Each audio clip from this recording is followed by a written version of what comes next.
Hey everybody, welcome to the Isaac Taylor Garden. We're going to get started shortly. Right now I'd like to introduce a great person in our community. She runs New Bern Now, which is a conglomerate of a bunch of friends in our area, and put this together with Laura, so thank you, Laura. Thank you, Lisa, as she let us use this space. It's not just a space, it's a beautiful garden. And we really appreciate her and Mike doing that. Okay. I'm tongue-tied. Okay, that's why we have an MC. I'm gonna introduce the MC. If you have not met Chris Myers-Moore, she's a keynote speaker, entrepreneur. She wears many hats. She moved here from Detroit. She left the corporate world to as she said, move to New Bern to live the good life. That's right, that's right. And just a little note that she is listed in the Marquis Who's Who in American Woman and the worldwide Marquis Who's Who, which includes men. And actually, there's not many men here today, so we need to get them here next year. So thanks. Yeah, I agree. My pleasure. She actually does fine with the microphone. She has been so nervous about talking that I can't believe it, and you did just a fine job. Thank you. Aren't we lucky to be here? I mean, look at this place. It is just gorgeous and fabulous. I could be back in Detroit with my daughter in that crummy weather, raining and cold. Instead, we get to be here, this gorgeous venue, this gorgeous weather, and learning. That's the best thing. And leave it to someone like Wendy, who is not a long-time New Bernian. She's been here about 7 years, and hails from New York, which is where my husband is from. You poor thing. But when we talk about New Yorkers, just like Not New York City, that's true. Niagara Falls area. That's true. Not that New York. And she came here about 7 years ago, and on her way from or to somewhere, because she was a Navy corpsman, and decided to stay, just like we did. But she looked around and said, now there's so many great things going on here, and a lot of people don't know about it. So she did something about it. She created New Bern Now. And all I have to say, all this happened in 5 years. She started with the website. Now she's got a magazine, and she's got podcasts, she's got radio. You watch out, Mr. Outlaw. She's going to be taking over the place soon. And I am absolutely right. I was going to say I'm all in favor of that. But her energy, her spirit, and her love for this town is something that created this and will create a lot more. So my pleasure today is to be able to introduce people. That's all I get to do. That's all I have to do, and I am delighted because, as you can see, Wendy asked me to check on her camera. I said, you're asking me? I mean, I barely know how to turn a microphone on and off. Right, Jeremy? No, you do great. Well, I talk, but I can't turn the microphone on and off at church. So anyway, we're going to begin today with community relations. The way that Wendy has organized it, did you give them all an agenda? So you all know that we're going to start with that community resources, which Wendy's put together kinds of things for our community common good. And we're going to introduce Colleen Roberts, who is over here. That's right. From the City of New Bern, the Public Information Officer. She's the official source of all the good news, and there's only good news for our town, from this city. So you know who to call or to get in touch with. And she's been a lovely supporter of New Bern Now. Welcome. Thank you. A great big thank you to Wendy for having me the second year in a row for what I think has been such a valuable resource in itself for New Bern, that being New Bern Now, and also having a social media summit, a way when we can come together and network and partner to make New Bern better, increase New Bern's exposure, increase that star on the map that indicates the city where we live and all know and love. I've been talking to Stephanie and Don over here in the few minutes before the introductions and asked them if maybe they'd like to, with you of course, make it more of a conversation, this social media summit this year. So if that's okay with you, Wendy, and I know your awesome camera work, and take us over to the table where we can talk. And I wanted to say, too, I didn't know that's what he meant. Whenever you want to come help with City 3 TV, you just come on and help us, okay? Wendy actually, in this calendar year, has shared a couple of videos that New Bern Now has put together and has allowed us graciously to be able to run them on City 3 TV. So hopefully we're getting double the bang for the buck and reaching even more people in our audience. So I am Colleen Roberts, Public Information Officer and Brand Manager for the City of New Bern. I took the job in 2011. So it'll be, I guess, 4 years at the end of this month, which is not far away. A lot has happened in terms of our opportunity and exposure in terms of internet and online and social media resources, and we're going to talk about that in a minute, but I thought at least we would start with the introductions part first. So, Stephanie. And my name is Stephanie Duncan. I'm the Executive Director at the Havelock Chamber, and I have been in position since July of 2008. And in case you haven't heard, I will be leaving in January of 2016. No. So the position will be available in case anybody would like to apply. But have loved it every minute, and want to give a lot of big thanks to Wendy, who has really helped us kick off this, our social media campaign, and has really helped to groom us to, I would like to say that we are a leader amongst the chambers in this area in social media and promoting our membership and our events and our community in our region. I'm Don Elmore. I am with the advertising department of the New Bern Sun Journal, and a lot of people don't realize that social media is a very, very valuable part of what we do at the Sun Journal.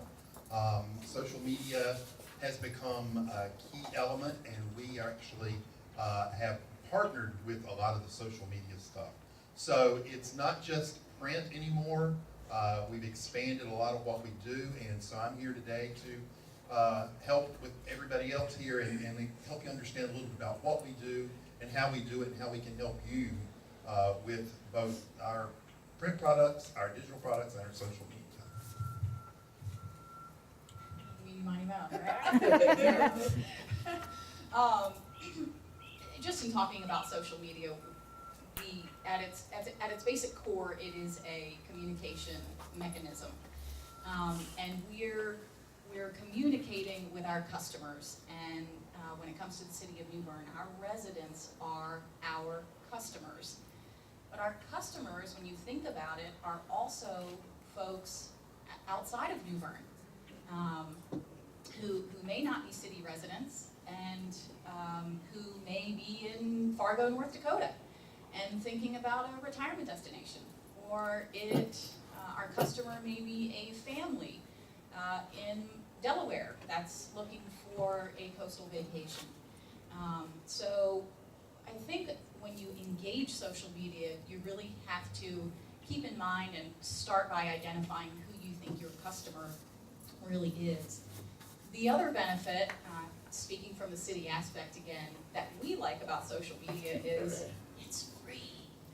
So when you're working with tight budgets, or in the case of so many businesses and nonprofits and local organizations that are trying to do more with less, it is an outstanding way to continue and grow your communication with the customer with little marketing investment. And so another reason that we really like it. Social media has allowed us to increase our exposure, certainly, but it allows you to become an authority on the subject. Well, what's the subject? Well, if you're a retailer, you become the authority on the subject of the products that you sell. And you may not list on a particular day that your stand-up paddleboards are 20% off today, but you may also want to alert people to a very valuable article or blog that has to do with stand-up paddleboarding and why it's such a beneficial exercise for the body and mind and that kind of thing. So another benefit to engaging social media and really starting out in this avenue that it doesn't matter if you're a nonprofit, local organization, small business, government, it really gives you a certain amount of power in that authority position, that you can be an authority on the subject. And I think once people see that you are taking the lead in communicating with the customer, you become the authority on that subject, you really develop sort of a title of resource, and not just to your communities, but really globally. We've really seen at the city our social media, which has spilled over into now email from people way outside the state. Several times a week, I get emails from folks. I got one from a lady in Massachusetts a couple weeks ago who is looking for a retirement community. She has asked about some of our larger events that she hears about, Mumfest, MS White Tour, that kind of thing, as a means of coming down and really checking out what New Bern has to offer. So enjoy a huge festival while she's here and get to the town at the same time. And she has started now not just emailing with us, but she's following us on Twitter. She's sharing our posts on Facebook, and she has looked at us as a resource for getting to know a place that she may want to live and make her destination ultimately in life. Talking about exposure, and I promise I will pass this on to other great speakers in this area. One of the biggest benefits to us, which really spills over into additional markets, when we talk about exposure, is when Sleepy Hollow was here. We gained so much following when Sleepy Hollow came. From people in the market, outside the market, folks we didn't even know who happened to snap a cell phone pic and they wanted to share it on the city page. Our outreach, which you can measure those numbers on your page, most of you guys probably know, we were reaching on a daily basis 4,500, 5,000 people, with shares on social media, which we just thought was fabulous, obviously. But those kinds of opportunities that fall in your lap are real times when you can increase your marketing, increase your exposure, and help people get to know you who may not otherwise. So I'll take a time out. And I know Stephanie has some really great numbers. She brought up a good point from last year when we were talking about some of the growth and change and positivity you've seen in Follow, and how it's kind of helped you, reach out to your social media audience. And this spillover from Sleepy Hollow hit us as well, and I spoke about that at the last social media summit, in that when Sleepy Hollow filmed at the Sherwood Motel, I believe the post that I made on our chamber page was seen by over 30,000 people. It was shared, I believe, over 500 times. It's great too, being in a military community. I could see, you can go on and look at your insights and see where people in Japan, and you could definitely see where the military is based, and that it was being seen there. And it was very fun, and I want them to come back. So call your legislator for those film credits. Film credits. We got to get that little economic development from the Chamber of Commerce. We got to get that in. So just some quick numbers from me. I have 3 Facebook pages from the chamber. We have our regular chamber page. We have a military affairs page, as well as we have a little thing in Havelock called the Havelock Chili Festival. We are the North Carolina State Chili Festival. When you win, you go on to represent the state of North Carolina in the world. Yes, Wendy, you're going to compete this year? Yeah. Some chili. Where's the spoon at? They're hanging on my wall right now, but we do have a traveling spoon, and you can find it. I put it on our Facebook page to find out, to see where the spoon goes. And last year, I did take it to Washington DC, put it in front of the Washington Monument, and said, how many spoons does it take to get to the top of the Washington Monument? So just another example of things that you can do with social media to encourage interaction and a call to action, so to speak. But with good things, what I found, especially the Chili Festival site, is when I found out that bad things sometimes happen on social media. And I was really excited last year after we got finished with the Chili Festival, and I got home and, I'd been working, 50 hours, I think, straight, It's Saturday night about 9 o'clock. I'm really, really tired. But I know I need to post to the winners of the event, so I'm posting it on our Facebook page. And about 30 minutes after I post, I get this comment that says, oh, you fixed it. You fixed the results. The winner was from Havelock this year, which was the first time in like 10 years that someone from Havelock actually won. And they said, you fixed it. And I was like, no, I'm sorry, no, we don't do that. And he came back. I thought, oh, that I shut it down. No, he came back, said something else. And I said, I really can't deal with this, but I said very calmly, if you would like to discuss the judging and the judging requirements, please contact me at, and gave my email address and my phone number, and I will be more than happy to discuss this with you offline. So it's really important when those negative comments start, don't delete the negative comments, because I've seen what happens to those businesses that do that. You get more negative comments. Oh, why did you delete those? And you get more and more and more. Take the conversation offline as fast as possible and handle it that way. He never commented again, and he did not call me, but we shut the conversation down. Yeah, my feelings were hurt. I'd been up for 50 hours straight. Who wouldn't be hurt? But I think I handled it in the most professional way that I could. And most everyone on the committee that saw it, actually everyone that saw it said the same thing. So it's just important that, we can say great things about Facebook, but we have to be prepared for the challenges that ultimately will happen as well. So what about you? I'm sure you get some every once in a while. Challenges all the time. I think I maybe posted some challenges for you, and not under my real name either. I just made it since it's I a picture. recognize it. Oh. Yeah, and I have to tell you, that's very true, is that you have to be very careful how you address those challenges, because how you address them when they come up on a Facebook post can either bite you in the butt, to be quite honest with you, or it can make your business more successful.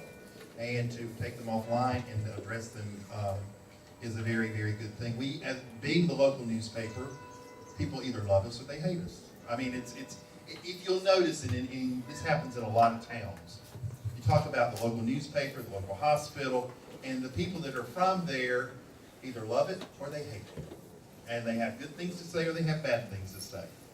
But people that come in from out of town can tell you the difference and the good things and all that. So the same thing is true with social media. The thing about social media is that even though it's new in a lot of ways, it's old. And what I mean by that is it's word of mouth advertising. It's word of mouth, which has been going on forever. And at the Sun Journal, we actually learned that it is very important to tie into that. Of course, we've got a Facebook page, the Sun Journal Facebook page that you can go to. We maintain it, and it has a lot of information to go there, and if you want to check it out. But how many of you guys have Facebook pages for your business? Good. Great. And do you spend a lot of time on them? Yes, no? Okay. Okay. We do too. And one of the things we were hearing in the advertising department at the Sun Journal is that, I'm getting great results from my Facebook page. I'm getting great results. And we thought, I'm glad you are. But there's a limited number of people you only hit with that. You hit target, because there are people that already know about you, people that already interested in you, they know to go to your Facebook page. So, or they've seen it they've seen it somewhere. Well, where might they have seen it? They might have seen it in some advertising place somewhere. So you've got, it's sort of a marriage here. You've got to really use it as part of your media mix. If you count on it alone, then you're going to miss a lot of traffic out there. It has to be part of that whole media blend so that you tell people to go there. Then you can be very immediate with what you post on it. One of the examples I like to use is that some of you, if you're downtown merchants, you probably are familiar with every couple of weeks we run a page called in Downtown New Bern. It's the downtown page. It has the calendar of events, what's happening in downtown, and it has ads around it. And it's been very, very popular. But we started hearing from some of the merchants, oh, I'm getting a lot of traffic off my Facebook page. So we sat down and talked, and I met with some people, and we sat and talked and said, okay, what if we take the downtown page and tie a Facebook page to it? And so we created the New Bern Sun-Journal downtown page Facebook page, and we tie it with our downtown print page. The results have been phenomenal. It's been amazing, the hits we've gotten and the things that we've seen. So, it has been a great vehicle. We see the value of it, and it's been a lot of fun. We can actually do things, change things immediately. So people that are participating in the paper also get that page too. So it's sort of a all-encompassing type thing now. But yeah, you really do want to think about, and not taking anything away from any of these, whether it's Twitter, whether it's Google Plus, whether it's Instagram, whether it's Facebook, they're all wonderful mechanisms, but they can't really be standalone mechanisms. The great part about it is they're inexpensive, but you are still limiting. So you got to keep in mind that you really do need that media mix there. Your turn. No, it's Colleen. Okay. We go meeny, meeny, miny, mo. There's no rules. Just keep going if you want to. Stephanie and I were talking about it a little bit before this summit began, that another one of the talking about challenges is the immediacy of social media. And your success as you venture out into social media largely depends on how responsive you are. And so social media's really taken away that 8 to 5 sort of, I'm going to pay attention to it while my business is open, or while I'm here sitting at my desk. And these things and social media have made us accessible 24/7. And that's what your customers want. They want you to be able to engage them immediately. There are all kinds of apps and things out there where you can schedule tweets to happen at a certain time of day, and those things are wonderful. But I also think you have to have the responsive component. It does kind of take away from QT, at home sometimes, but I think in order to be successful and be out there, and the very nature of why social media exists is that we can get back to folks just like this. We do the same thing in terms of the challenges on people who like to, or challenges by people who like to just go on your page and rant. We also try to take those conversations offline as quickly as we can, but here's the other reason I take those conversations offline as quickly as I can. If someone posts on the page and they have a rant about, Parks and Recreation, well, it is impossible for me to know everything about all 13 departments within the city of New Bern and all 7 Board of Aldermen and the mayor. So I'm alleviating the time to, okay, I've read the post and it's about Parks and Rec. I have no idea about that summer camp program. Let me go to the website. Okay, well, it's still missing, the dates or something that I need. Let me call Parks and Rec. Okay, thanks for the information. Okay, let me go back to the rant.